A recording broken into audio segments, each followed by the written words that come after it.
Ula Şaban, oğlum dinle beni. Bütün köy borçlu ağaya. Ama nerede sende o vicdan? Ölürüm de haccemden vazgeçmem. Bir kere başlık parası 500.000 gayme. Çüş! Kız mı alıyoruz, traktör mü?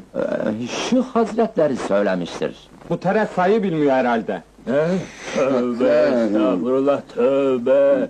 Ayrıca köyün işleri içinde 200.000 gayme istirem. Beni milletvekili mi seçeceksiniz, imansızlar?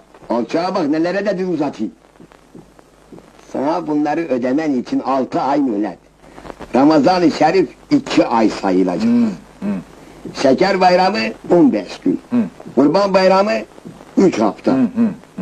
Kandiller birer hafta. Cumalar 2'şer gün.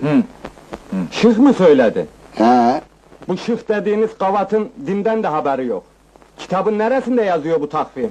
sus günaha girme. Estağfurullah. Sen şu hazretlerinden daha mı iyi bilirsen it oğlu?